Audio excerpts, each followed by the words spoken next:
Depuis la mise en place de l'euro, la France consacre de moins en moins de moyens à son système de protection sociale. C'est faux, totalement faux. Depuis la mise en place de l'euro, la performance du système de protection sociale s'est détériorée et le bilan est médiocre. C'est vrai, en grande partie. C'est un fait, la France reste championne du monde de la dépense sociale. Les transferts sociaux publics, c'est-à-dire l'ensemble des prestations en espèces, santé, vieillesse-survie, famille, emploi, logement, pauvreté, exclusion sociale, que touchent les individus, ainsi que les prestations en nature, remboursement des soins, aide au logement, etc., atteignent 32,1% du PIB contre moins de 28% en 1999.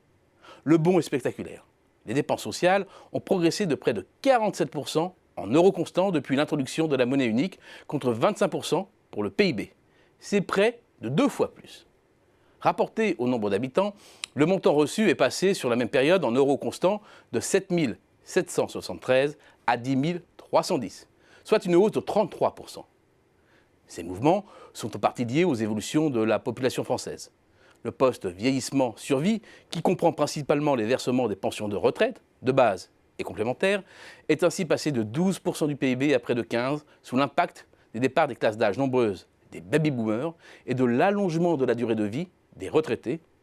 Idem, le vieillissement de la population a un impact sur les dépenses de santé, mais il n'en demeure pas moins que même les autres postes sont aussi en hausse. Et la France figure, toujours bien 20 ans après l'introduction de l'euro, dans le club des pays les plus socialisés du monde. Et finalement, jamais l'effort de la nation n'a été aussi important. Mais pour quel résultat? En matière de conditions monétaires, la tendance naturelle à la baisse du taux de pauvreté s'est interrompue au milieu des années 2000. Et il est aujourd'hui équivalent à celui de 1999. Quant aux inégalités de revenus mesurées par le coefficient de Gini, elles sont en hausse depuis 2010. À cela s'ajoute une grande zone de dysfonctionnement social, le marché du travail. Il y a d'abord la trappe que constitue le chômage, qui souligne l'inefficacité des dispositifs d'accompagnement, de prospection des emplois, de formation et de reconversion.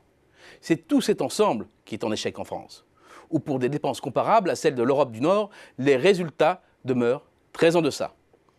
Pour une raison simple, la politique sociale qui prévaut est ici passive. Son volet actif, réparateur, est sous-équipé. Pôle emploi est saturé humainement. Les outils numériques de prospection et d'appariement, des offres et des demandes mises à disposition des chômeurs sont sous-développés. Le maquis du système de formation s'avère insuffisamment fléché vers les chômeurs et inefficace en matière de reconversion. La qualité du système de santé peut être appréhendée par l'espérance de vie. En forte hausse des décennies durant, elle est bloquée du côté des femmes depuis 2009 environ à un peu moins de 86 ans et stagne chez les hommes depuis 5 ans à 79,5 années. La mortalité infantile est un autre indicateur de l'efficacité du système de santé. L'orientation à la baisse, qui était une tendance forte, s'est inversée. Il est finalement une donnée hors radar des économistes qui nous permet de prendre la mesure de façon certes plus diffuse, mais aussi plus englobante des difficultés croissantes d'inclusion sociale. C'est le nombre de prisonniers. Sa montée est symptomatique de la mise en échec de notre modèle social. Et le taux de détention, c'est-à-dire le nombre d'incarcérés par rapport à la population, est à un pic. Bref, jamais la déconnexion entre les efforts demandés à tous et les résultats n'a été aussi importante. Le début des années 2000 marque une cassure, comme si notre appareillage social, à défaut de régresser, n'était plus à la hauteur de la mise en tension du corps social. C'est un enjeu qu'on ne peut esquiver, faute de quoi c'est la porte ouverte à toutes les démagogies.